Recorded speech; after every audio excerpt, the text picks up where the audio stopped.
think during the time that we were off the road, we kept in touch, constantly, more or less, and me and Mick McKelly, the keyboard player, and John Levin, the bass player, we did a lot of sessions with different artists. We toured with Glenn Hughes, and so we kept in touch, and constantly people came up to me basically every day and just like, so when are you going to start playing with Europe again? I remember, hearing the Final Countdown, and so we were always reminded about the impact that the music of Europe had, even though we thought it was, in the beginning of the 90s, we were like, when the grunge era came and took over, we were kind of disillusioned. But, throughout the 90s, we were constantly reminded how much apparently the music has meant to people.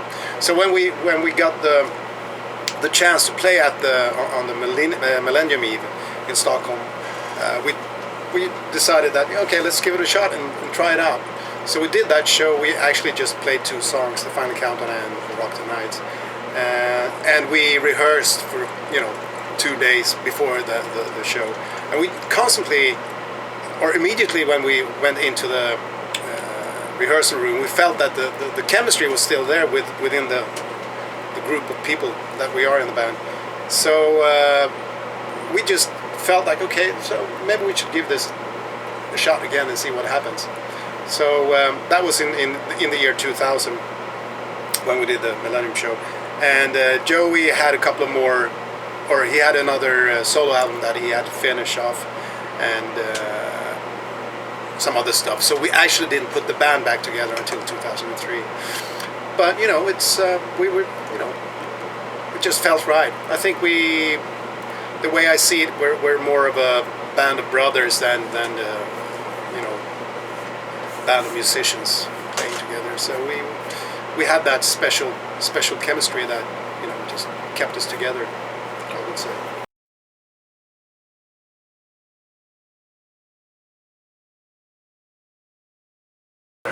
I think maybe a little bit more than in the States. It seems like it has pretty much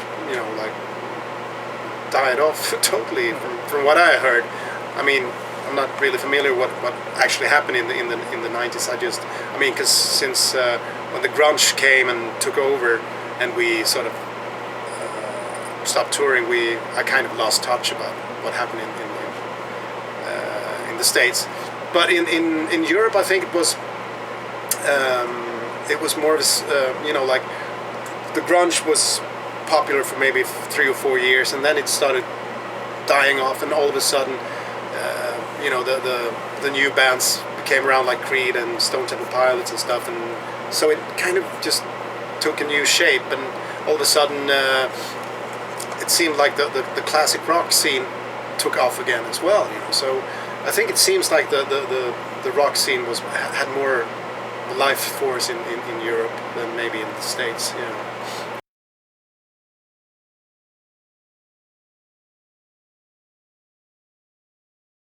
I think it's amazing, it's and again, it shows the life force of these songs, and because many of the people that the new generation of fans that we have that want to hear these songs, they weren't even born sometimes, when the songs were actually written, and they still love that song, the Final Countdown or Carrie or Cherokee or those old songs. So it seems like these songs have a kind of a eternal life force that just goes on and on and on. And to be able to sit back and realize that we create music that has that kind of a longevity is really flattering and amazing, I think. And also that we have a chance to create new music as well, and to blend the new songs together with the old songs, and it's just amazing, I think.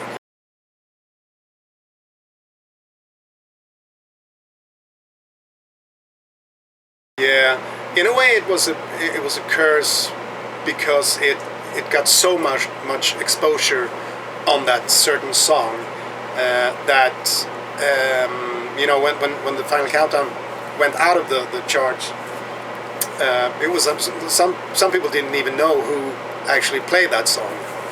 So it all happened so fast, and we never had a chance to really build a solid fan base like for a long time.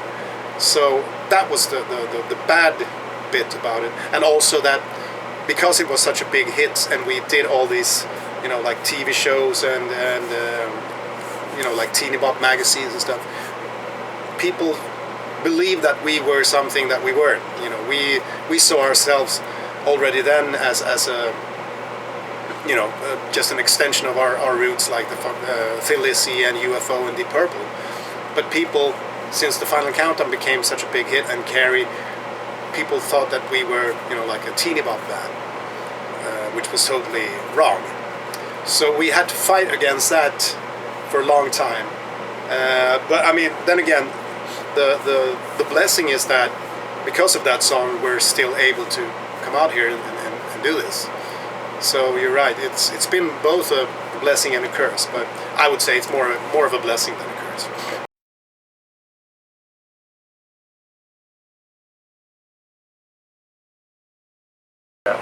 I think it was really cool. It was. I have to say, the people were so respectful, you know, and the vibe was just so cool with all the people, you know. You know, you could see artists mingling around with the fans, and just, you know, chatting and writing an autograph, and, you know, it was just like a big happy family on board, and a lot of great bands as well. Wiener Dogs is one of my new favorite bands, I have to say. It's a great band. And Extreme, great band again. And yeah, it was just a great experience. I would love to do that again.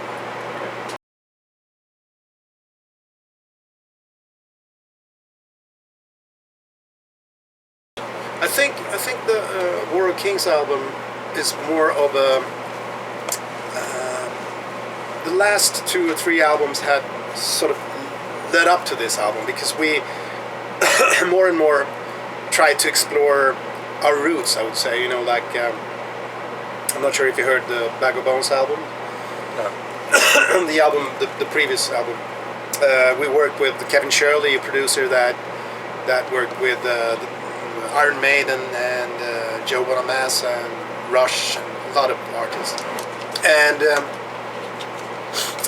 I mean, before that album, the Bag of Bones album, we pretty much, when we went into the studio and recorded, we recorded it, you know, the old way, by adding stuff, recording and then re-recording the guitars and bass and all that stuff. And in any way, yes, when we started working with Kevin Shirley, he basically gave us the confidence to go into the studio and just set up the gear and play live like we do on stage. Because that's another fact. Fans usually come up to us and say that, well, you know, we love the new album, but the new songs sound so much better when you play them live. So we thought, well, there must be something to this band when we're playing live. And Kevin Shirley, he was exactly on that kind of, on that approach. He said that, yeah, you should definitely go in, play live as you do on stage, you know, and then we're, you know, just redo whatever we need to redo, but not as a rule. So we just went in there and cut the album live, basically, in the studio, all 5 of us playing at the same time, and Joey singing at the same time, and we just had fun, you know. It was a totally different approach, and we felt at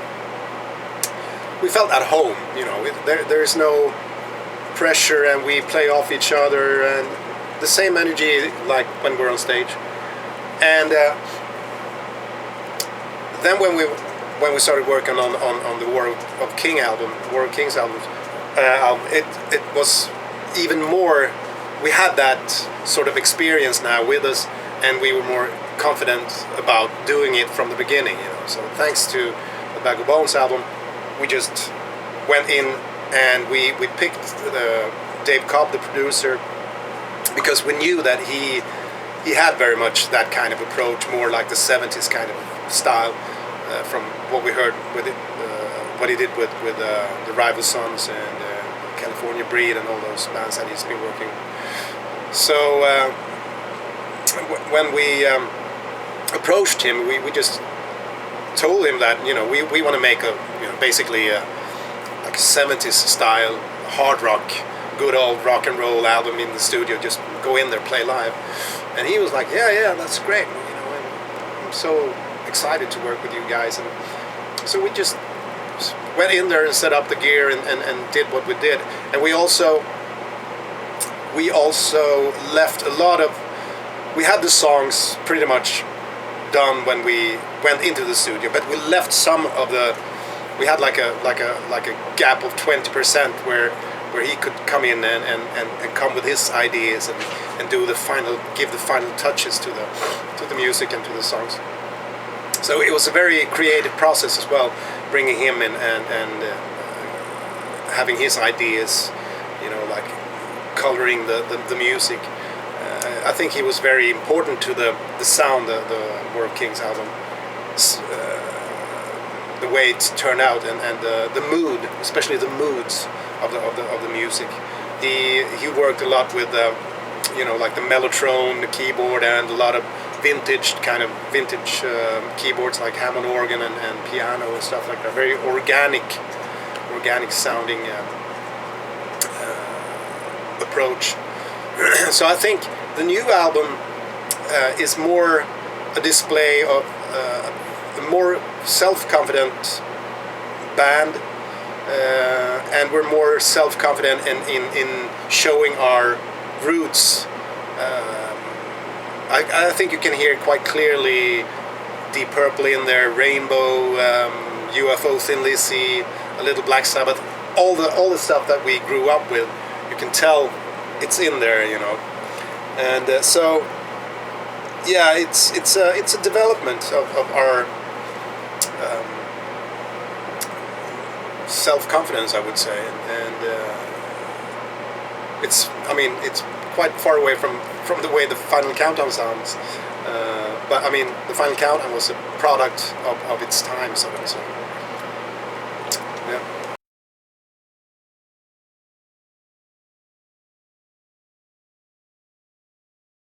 I think the reason why we're still together with the sort of original lineup, or the lineup from the Final Countdown, is basically because, to start with, the band was formed by 4 guys, you know, already in school, you know, and John Norum, he basically taught Joey how to play guitar, and John Levin, they all came from the same street, you know, they played together as kids, and they formed this band, and they grew into it together, you know,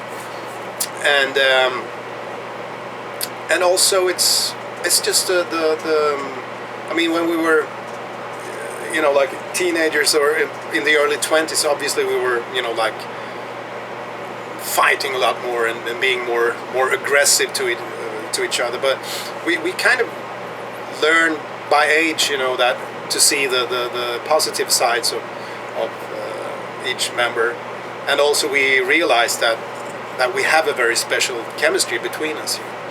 And that especially when John Norum left in the 80s, and we had another guitar player, Key Marcello, brilliant guitar player, one of the best in the world, I would say, together with John Norum, but different, and the chemistry switched totally. It was not the same band, it was not the same creativity in the band when he was there, and that's it's not his fault, but it's just, you know, the chemistry wasn't there.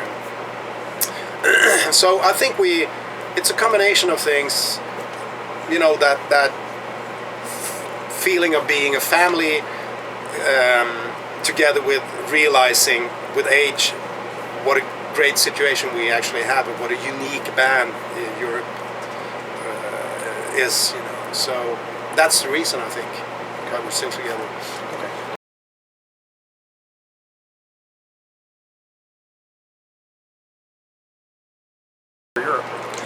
Well, we're finishing off this US leg now in about 2 weeks, and then we're going back to Europe, and we're going to do festivals throughout the summer, starting in late May and stretching into August, and then in September we're going to do a European tour throughout Germany and Spain and Italy and all these countries and some of the Eastern Europe, and then in